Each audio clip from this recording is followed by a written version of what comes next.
42 GTS Olinima.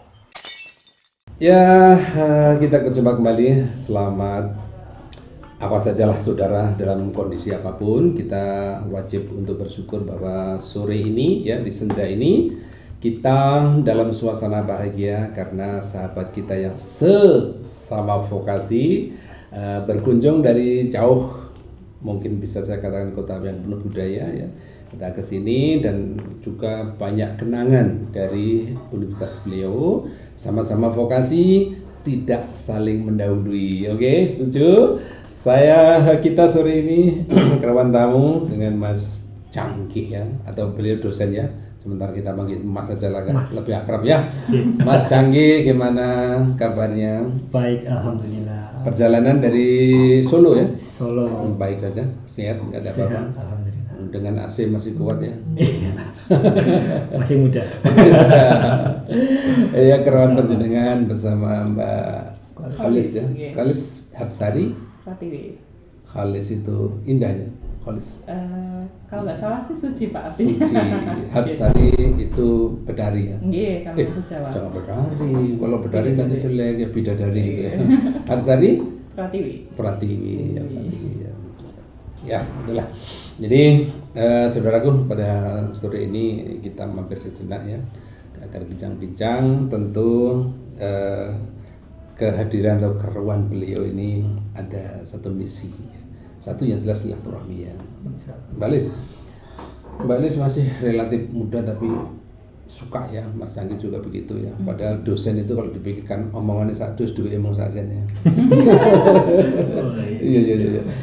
Motivasi, Mbak Lis untuk masuk ke dosen. Oke. Kalau motivasi saya untuk masuk dosen itu yang pertama karena saya melihat bahwa seorang dosen itu pekerjaan yang suatu mulia, Pak. Karena kita bekerja mulia dalam artian ya kita memiliki ilmu, kemudian kita berusaha untuk membagikan apa yang kita punya, ilmu kita terutama kepada mahasiswa kita gitu. Itu merupakan, kalau bagi saya itu adalah pekerjaan yang sangat mulia. Kemudian yang kedua, motivasi saya adalah karena saya ini seorang perempuan betul. Ya, otomatis kalau dosen itu lebih fleksibel kalau buat saya. Jadi di sisi lain saya harus menjadi ibu rumah tangga ketika di rumah. Ya, kemudian kalau saya bekerja, ya saya sesuai profesi saya. Dan dosen itu menurut saya lebih fleksibel gitu, Pak. Ya, jadi artinya, ya betul. Jadi ada termasuk ganda dalam kutip bahwa saya harus memiliki kewajiban mungkin dalam agama. Saya lihat penjelasan juga taat juga kepada agama. Bagaimana mengabdi ya, memupuk amalan untuk akhirat, mengabdi pada suami, tetapi juga dalam negara. Tetapi karakter dari seorang dosen itu kan cenderung memimpin dari sekian kelas, sekian banyak orang. Mungkin di D3 di UNS juga terbatas jumlah mahasiswanya. Berapa? 25? 24? Ada yang 20, Pak. Jadi angkatan 2020 itu masih sekitar 20-an. Ada nggak kira-kira satu sisi kewajiban kita punya satu atau dua anak ya, mendidik. Ini kan lebih berat sebenarnya untuk kedepannya daripada yang anak-anak. Saya punya pengalaman, Mbak Alis. Itu seorang dokter dari luar negeri. Dia lebih baik mundur dari dosen dan mengantarkan anaknya sejak TK. Dia mundur, aku iso nyenengno, minterno anak wong liya ning anakku dhewe. Nah, di situ prinsip seperti itu. Bisa mengatur ya ini. Tapi saya tertarik dengan kata-kata fleksibel tadi ya. Jangan-jangan nanti ini ada online, ini soal ini terus ditinggal. Enggak gitu ya. Fleksibelnya gimana kira-kira? Kalau fleksibel menurut saya tadi yang saya maksud tadi ya, Pak. Dalam sisi antara profesi saya tadi yang ketika saya di kampus saya bekerja dan saya sebagai ibu rumah tangga untuk mendidik anak saya gitu. Keduanya ini memang harus seimbang gitu, Pak ya. Jangan berat salah satu sisi gitu. Nah, mungkin saya nggak 24 jam bisa mengurusi anak 24 jam betul. Tapi sebisa mungkin ya, saya akan ketika saya di rumah saya akan memberikan waktu saya kepada anak gitu. Selebihnya mungkin saya membutuhkan bantuan orang lain. Tapi kalau seperti ini ada tugas kunjungan dan sebagainya, studi banding dan sebagainya, ini sementara bagaimana? Apa sih ayahnya harus suami siap jaga atau? Iya, suami saya nggak apa ya Pak, nggak selalu ada buat saya karena kita iya. berbeda lokasi gitu. Betul ya. Jadi butuh bantuan orang lain. Iya, artinya di sini perlu kesepahaman gitu ya Mbak Elis ya. Iya. Kesepahaman artinya suami juga harus paham bahwa istri punya profesi seperti ini, bidangnya ini terukur demikian. Istri pun juga demikian ya. Jadi ya memang kuncinya kesepahaman. Kalau nggak paham ya mungkin kita memang sudah dari sononya beda, kemudian kita punya profesi juga beda. Cuma ya kalau boleh bisa dijawab, boleh enggak juga nggak apa-apa. Masih kecil, TK, SD? Oh, anak saya Iya. masih umur 1 tahun 4 bulan. 1 tahun 4 bulan, satu. Berarti kan sukanya lucu-lucunya gitu ya. Oke. Iya. Satu kecil juga sedih kadang masih kecil. Betul. Jadi itulah ya, kita memang satu sisi ada tuntutan Iya, profesi. Memang saya setuju bahwa menjadi guru, menjadi dosen itu akan sangat bahagia ketika kita bisa mampu memberi. Tapi kita harus ingat bahwa apa yang kita lakukan ini di guru juga ditiru kan gitu ya. Mau nggak mau si anak didik itu memfigurkan diri kita. Itu dengan catatan kalau sama ya, kalau seimbang karakternya. Kalau tidak mungkin kebencian juga bisa sampai nanti.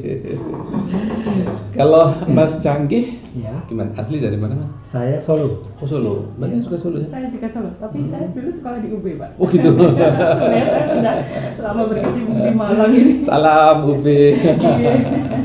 Gimana Mas kalian asli Solo? Iya, Kuliah di Solo juga. Solo UNS S1, S2-nya baru di Bandung. Oh di Bandung di ITB ya. Terus sama ya, saya cuma di 3 dan ITB. Ya. Ini motivasinya apa? Kalau saya, Kalau sipil nggak kontraktor, borong dan sebagainya. ya itu yang saya akan jawab. Saya lulus 2011 di 2011. UNS ya, Iya. S1 UNS. Kemudian saya memang kontraktor dulu nih selama 10 tahun lah, 2021 kemarin. Sampai 2021 selama 10 tahun kurang lebih saya sebagai kontraktor. Dan menurut saya sudah cukup mendapatkan pengalaman ya, dari awal saya itu jadi engineering junior sampai alhamdulillah terakhir tuh di site manager. Nah di situ saya kurang lebih sudah tahu secara pengalaman di dalam dunia kontraktor lah. Iya. Terus dari situ untuk kedepannya, saya umur 30 sekian ini saya rasa pengen beralih profesi lah. Iya, betul.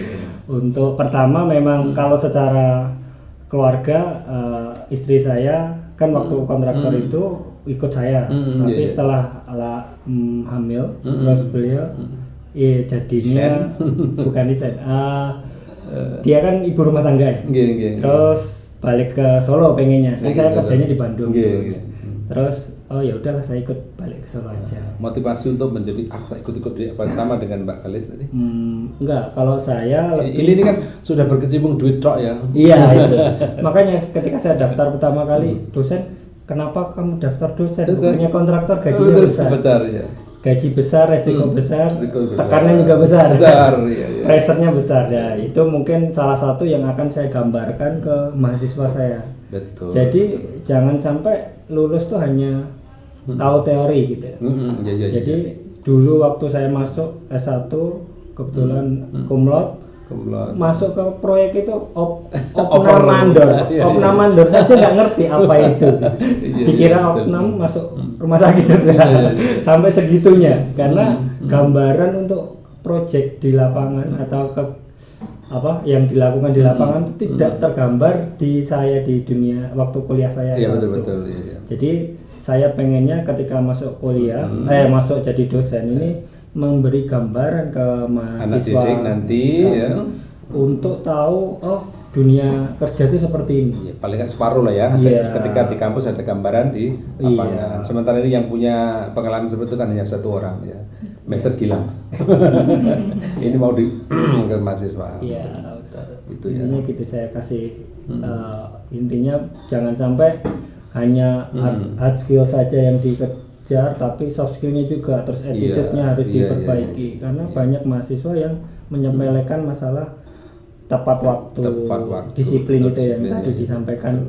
Kalau telat sekian menit terhitung ya kalau di sini ya. Ini mungkin bisa diterapkan juga di kami gitu. Ya, mungkin dicoba lah. Jadi mungkin dari niatan Mbak Halis, Mas Canggi seperti itu sebenarnya tidak jauh beda ya. Ketika kita ingat bahwa pesan para sepuh, para leluhur kita bahwa ilmu, amal, anak soleh gitu ya. Kalau kita ke kontraktor terus ya, seperti itu permainannya. Seakan-akan keringat saya hanya untuk perut, keringat saya untuk perut. Tetapi kalau di sini keringat mungkin untuk akhirat juga ya. Paling tidak lah, seberapa sih kita kan ya standar yang kita terima ya. Terus yang kita terima kan ya standar saja. Tapi hidup kita teratur ya, skedunya itu enak gitu loh ya. Masih bisa ngurus anak, malam ngurus suami,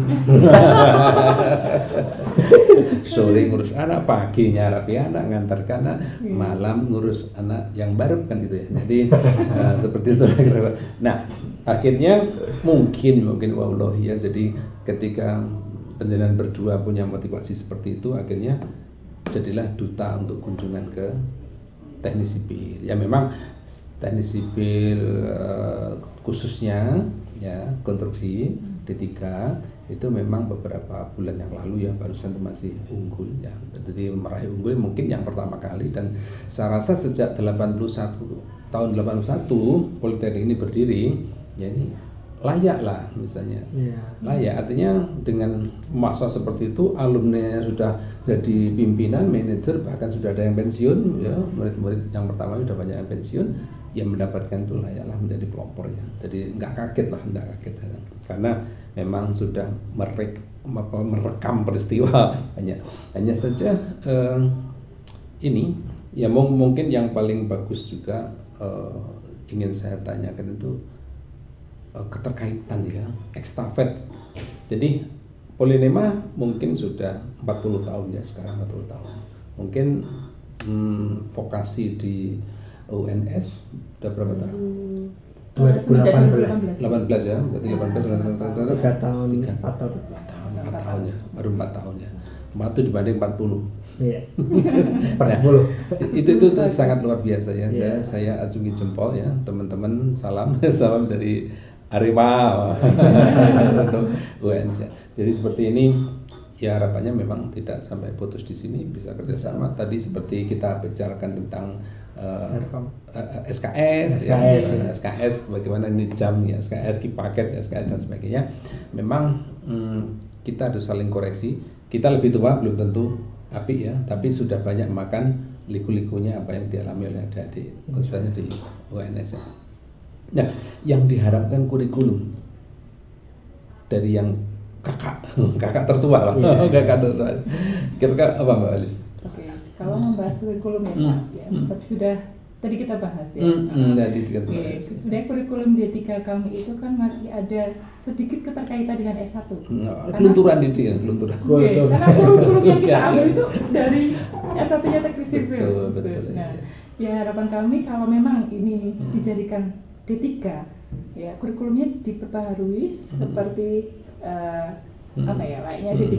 Contohnya seperti di Politeknik ini Pak. Makanya kita mencari ilmu di sini tuh seperti apa sih sebenarnya kurikulum yang sesuai dengan D3 terapan itu. Itu sebenarnya juga tidak salah ya. Saya lihat ada juga satu orang atau 2 orang yang alumni dari sini juga. Iya, betul. Iya, satu itu kan ya mungkin salah satu embrio untuk dikembangkan ya dari beliaunya itu ya mungkin ya. Kalau Mas kan misinya sama kurikulum terhadap kurikulum.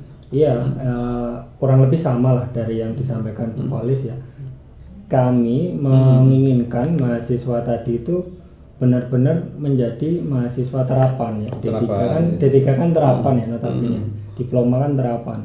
Jangan sampai kita hanya ya tadi D3 rasa S1 lah rasanya gitu. D3 rasa S1. Jadi jangan sampai seperti itu. Bahkan kami untuk lab dan sebagainya kan masih beberapa numpang ya di S1. S1 asistennya S1 otomatis ilmu yang mereka ajarkan juga ilmu S1 padahal banyak sekali yang tadi kita keliling bengkel sama labnya di sini itu sangat senang saya melihat itu ya. Ternyata mahasiswanya itu benar-benar dididik untuk paham lapangan. Nah, yang kita pengen kan kurikulum kami ya menyerap berapa persen lah. Iya betul lah. Ya. Bertahap. Iya, persen berapa persen pun mungkin nanti ya Mbak Alis ya itu enggak apa yang jelas kurikulum itu kan selalu aplikatif ya. Iya, Kalau ini dan satu lagi penguasaan atau keluasan jangkau dari para alumni. Jadi kalau alumni kita itu bukan semakin payu ya, kalau semakin payu kalau dagangan itu nggak enak ya. Alumni kita semakin banyak menguasai di lapangan, itu semakin banyak menarik kita. Ya, itu suatu tanda lah, ya suatu tanda. Memang kalau saya yang udah di sini berpelinian itu saya pikir adem aja. Jadi tidak sesibuk harus ke sana kemari, harus kerja sama dengan luar negeri dan sebagainya. Kan ada yang tipe pencitraan, tapi juga harus tipe penguatan diri gitu, ya. Itu soal kurikulum. Kemudian apa harapan Mbak Khalis ke depan untuk apa? Itu udah kurikulum ya. Tapi di samping kurikulum kan ada lagi bagaimana sih kita tadi yang guru atau dosen kita ini digugu ditiru, tapi ada juga yang memfigurkan diri kita dan sebagainya. Nah, otomatis kan kita ini tidak hanya menjejeli gitu ya, seorang ini menjejali sains, tetapi zaman sekarang ya zaman umi ya, zaman broadcast gitu ya, zaman public speaking dan sebagainya, zaman yang ngomong dan sebagainya. Nah, otomatis kan tidak hanya sains yang kita berikan, otomatis mental, jadi mental vokasi ya Mas Kale ya. Nah, jadi Mas canggih ya. Gila. Mas gila, aku malah apalan Gila. Boleh. Ya Mas gila. Bagaimana tentang kedisiplinan mahasiswa di sana? Karena gini, mungkin gini Arema Mbak ya. Ketika Arema ya, aku ngerti dewe lah ya. Arema. Untuk sepak bola dan sebagainya itu wis ngono kae ya. Tapi terus ketemu Solo gitu ya. Yang notabene masih dekat dengan lingkaran pusara etika Jawa yang sangat kental. Bagaimana ini menggerakkan mahasiswa supaya kalau dari saya tadi yang saya kasih gambaran ke dunia kerja mereka, kalian tuh harus attitude-nya bagus. Selain tutur kata dengan atasan, dengan rekan sejawat, dengan owner kalau di lapangan maksudnya ya. Itu harus beda ya. Kalian harus mengenal cara etika berbicara dengan mereka gitu. Kemudian secara kedisiplinan, bahkan di proyek kalian tepat telat 8 misal absen 8 jam 8 ya 8 lebih 1 detik kamu terlambat dengan 8 lebih 2 menit 2 jam itu sama gitu terlambatnya. Jadi gini Mas, saya punya pengalaman juga ya, dulu masih dipegang oleh expert ya dari Swiss, Master Sutiono. Kalau kamu menunggu satu orang tidak mulai ya 5 menit kalikan 24. 5 kali 24 berarti kan 5 kali 24 berarti 120 ya 120 menit berarti 2 jam kamu dikorbankan waktumu. Nah, ini hitungannya seperti itu. Nah, tapi ketika ini saya terapkan ketika saya jadi BP Dewan Sekolah ya, di salah satu sekolah dasar. Nangis gurunya. Karena guru kan sering ya bawa jajan. Sudah teng muridnya masuk, ini masih noto jajan. Saya datang sebagai dewan. 10 menit kali muridmu 400 menit. 400 menit berapa jam sudah? Nangis. Waduh Pak Dewan marah-marah. Padahal ini logika ya. Dari sekian orang ambil 10 menit kalikan, berarti kita kehilangan waktu sekian. Nah, ini dulu gitu. Kemudian bentuk disiplin mungkin yang bisa titip saja mungkin bisa dipakai di teman-teman di UNS ya. Jadi di sini ada istilah kompen. Jadi kalau kita misalnya terlambat 5 itu dikalikan jadi 25. Kalau terlambat 10 menit jadi 50 menit. Ya, jadi 50 menit itu dicatat, nanti dievaluasi A, I, S-nya berapa. Kalau sampai 53 itu SP. Kalau 78 menit dalam satu semester 78 jam mundur. Itu DO. Nah, ini akhirnya yang pada saat tahun 81 berdiri, orang tua ngelabrak ke kantor, ke sekolah. Ini pabrik atau sekolah? Kan dulu jam 7 sampai jam 2. Ini pabrik atau marah-marah. Tapi setelah 2-3 lulusan diterima di itu ya, Nah, baru itu dapat, baru menerima ya. baru bisa nerima. Memang susah untuk membabat alas itu memang Iya. susah. Betul. Nah, sebagai tamu ya atas nama institusi tentunya ya, saya terima kasih kunjungannya berempat atau berenam tadi ya. Mudah-mudahan ini betul-betul diridhoi oleh Yang Maha Kuasa. Hanya saja saya nyuwun kesan dan pesan untuk mahasiswa, untuk anak-anak. Atas kunjungan ini kan karena anak-anak kan. Kalau kita nggak punya mahasiswa nggak mungkin kita main-main ke sini ya. Betul Mas? Betul. Monggo. Oke, saya langsung ke pesan. Ya pesan kepada anak-anak, boleh mahasiswa Harapan UNS, D3, boleh mahasiswa Iya. kita bahwa kurikulum tuh begini loh, sampai tak rewangi ke royo-royo ke Malang. Betul. Harapannya untuk mahasiswa ya, saya sebagai dosen itu apa ya, tadi ya Pak tentang kedisiplinan ya, mungkin Betul. apa ya, mahasiswa itu terkadang tidak menghiraukan itu loh kedisiplinan, padahal itu kan sangat penting. Kadang kita sebagai dosen kan waktu Zoom gitu, Itu itu Zoom. dosen udah datang duluan, mahasiswanya itu belum datang. Iya, Gitu. kadang pakai fotonya Pak Metu. Nah Pak, ada juga itu kan sebenarnya kita sudah berusaha loh seperti ini, tapi kenapa mahasiswa terkadang kok tidak kurang menghargai usaha seorang dosen? Harusnya kita sebagai dosen dan mahasiswa, ayolah mari kita saling bekerja sama gitu ya kan, toh pada dasarnya kan kita nanti juga apa ya, dosen memberikan Estafet ilmu gitu ya. ya, nanti dosen juga memberikan ilmu, mahasiswa nanti ada timbal balik lah antara keduanya, jadi harus ada kerjasama antara keduanya, mahasiswa dan dosen itu harus selaras gitu ya. Jadi aturan untuk kedisiplinan itu harus tetap dijaga juga, kemudian itu juga perlu gitu ya, apalagi kalau waktu Zoom kemarin ya Pak, Iya, saya betul. banyak mengisi kelas online gitu, jadi kadang dosennya tuh on cam, Iya. mahasiswanya off cam semuanya. Waduh, ini kok saya merasa ya tidak dihargai, kemudian kok perilakunya seperti ini gitu ya. Itu mungkin kita sebagai dosen masih memaklumi. Nah, bagaimana kalau nanti mereka udah kerja gitu? Apakah atasan ketika diajak Zoom meeting seperti ini? Seperti itu. Ya bisa kan gitu. Iya. Itu memang ya itu tadi lah. Jadi dari laga-lagu lakon ya. Katur dumeteng boko. Waduh. Siap. Kalau dari saya pesannya ke mahasiswa terutama ya, jangan minder, karena kalau di kami ya, mungkin kalau di sini tidak karena politeknik semua. Kalau di kami D3 itu kayak anak tiri gitu kalau dulu ya. Jadi jangan minder kalian, ini buktinya politeknik itu kalau belum lulus pun udah diinden. Bisa. Ya, bisa diinden, maksudnya sudah banyak yang ngincer. Kalau kamu setelah lulus nanti kerja di sini ya, kerja di sini. Itu karena apa? Karena kurikulumnya yang mendukung, dosennya yang mendukung. Lah, kita insya Allah dengan kurikulum yang kita akan pelajari di sini, kemudian dosen kita akan tambah pelatihan, sehingga mahasiswa juga akan berkompetensi yang diharapkan dunia industri. Betul. Harapan kami seperti itu. Jadi sekali lagi jangan minder mahasiswa D3 atau D4 ya, karena mungkin dilihat dari S1 sarjana sama diploma kadang beda kan. Nah itu yang mungkin jangan minder kita. Iya betul. Jadi memang seperti Nyun Sewu, seperti saya Mbak Alisa, Mas Gilang ya.